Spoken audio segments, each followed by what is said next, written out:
Oh, howdy all, grab yourself a beer, it's time for some Path of Exile discussion. So today is day 15 of 3.17 spoiler season. This is a quiet day other than one big piece of information. The big piece of information was the 2020 gem stats being revealed. I made an entirely separate video on that because there was just so much to cover in it, and I wanted this to be a high-level overview of all the little pieces of news that are easy to miss. So if you want to see that, in the last 20 seconds of this video, in the bottom left corner of your screen, there'll be a link to it. Otherwise, though, let's talk about the information that was revealed by GGG today. So there were 4 things that were revealed all about the new Atlas passive tree. 2 of these have spoilers, in the sense that they have a picture spoiler for them. 2 of them don't. They were just comments that were made on Reddit, but they're made by GGG staff, so I'm going to treat them as official. Let's get through the 2 that do not have an image first. So the first one is that there is going to be some support for a Labyrinth on the Atlas passive tree, and this is going to take the form, in part, of a way to enrich Labyrinth trials that you find in your mapping, so that they have a chance to, instead of dropping a normal offering to the goddess, to offer a dedication to the goddess, a gift to the goddess, or a tribute to the goddess instead. So these are the 3 different harvest enriched labs. You'll be able to get these from the Labyrinth trials, presumably, and that's something that will be available in the Atlas passive tree. I think the overwhelming majority of players will not take this, and they will continue to ignore Labyrinth trials beyond the point of getting their own Eternal Labyrinth. But it's something that allows and augments a specialized playstyle where you actually make quite a bit of focus on Labyrinth. It will empower that playstyle. And so it's something that's a cool option, although it's an option most people will not be interested in. The second thing that was not made into a separate post was that Kirac is going to sell the new Orbs of Regret for your Atlas. So the Orb of Unmaking is an orb that was added in 3.13 to allow you to unspec your Atlas region ascendancy points, and it was very rare. I think that it, like, in terms of its general global drop pool, it could drop anywhere, but it felt to me like as maybe 5 to 8 times rarer than Exalted Orbs. I could be wrong on that, but I certainly got a lot more Exalts than I got Orbs of Unmaking from just general purpose mapping. So these are going to still be in the general drop pool, and they'll be 10 times as common as they used to be. But you're going to probably want more than 10 times as many of them, because the additional level of customization in the Atlas passive tree is going to dwarf what exists in the current game. So for that reason, GGG are making it so that Kirac will sell you as many Orbs of Unmaking as you want for the price of 2 Orbs of Regret each. So think that for most players, you'll be mapping by yourself and you'll amass a fair few of these. If you just want to try out something you're not sure of, you'll probably find enough Orbs of Unmaking through natural gameplay that you can test something out, decide you're not interested in pursuing Breach anymore or whatever it is, and then unspec those points and then go back to your normal mapping, to your new mapping on your new Atlas. But if you're wanting to dynamically change around your Atlas a fair bit more than that, you're going to need to basically acquire as many Regret Orbs as you can. That be by targeting content that drops a lot of them, like Heist, or whether it be by trading with other players. And then you're going to want to purchase these Orbs of Unmaking with them. So that choice is going to be yours, but Kirac will provide the solution for acquiring those things. I think it's a really good thing. I do think it would have been a real problem if Orbs of Unmaking remained as rare as they were in the past.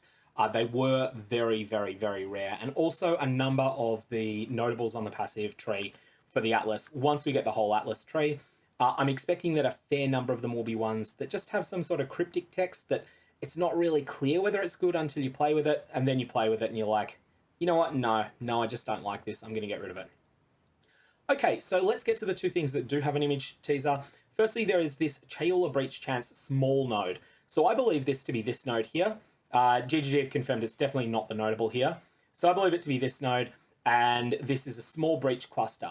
The idea of this is to give agency in solo self-found.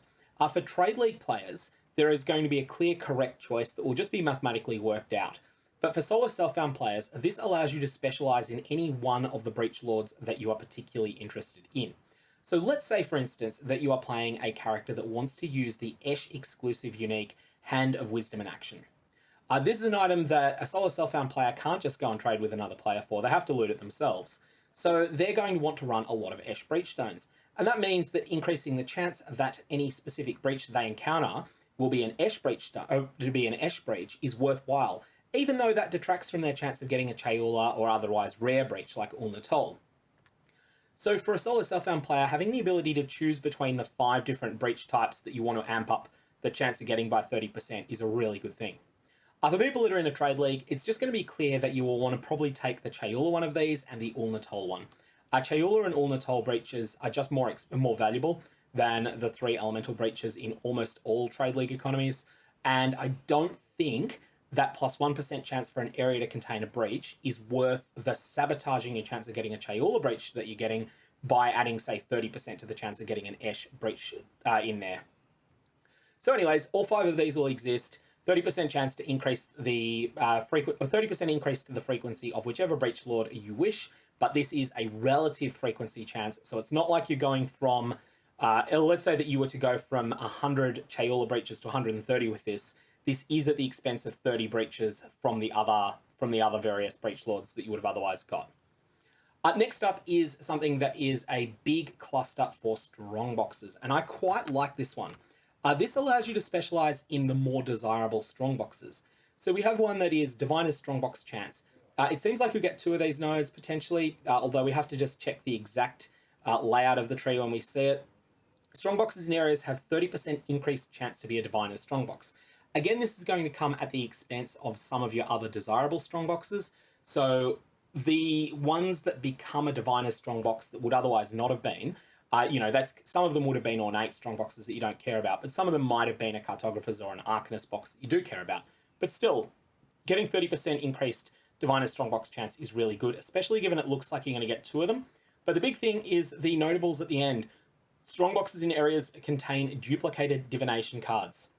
Strongboxes in areas contain duplicated maps. I think the duplicated maps is going to matter less. Cartographer's Strongboxes are very rare and not really something people care that much about. And then there's Strongboxes in areas contain duplicated currency items. I think that a lot of players are going to take Vault of Mysteries with all prerequisites and Backup Cache with all prerequisites and probably skip Concealed Logistics, but Concealed Logistics could be okay when you're just getting your map pool started. And who knows, maybe there'll be some strategies that revolve around burning a lot of maps in the end game.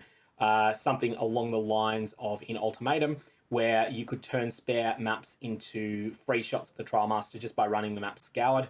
And that was quite a lucrative way to play during that league. So maybe that'll be the case. We'll have to test that out and find out. Anyways, that's all I've got on day 15 information. Like I said, bottom left corner of the screen if you want to see the video that I put out on the 2020 gem stats. May your Orbs have interesting results, and I will see you around.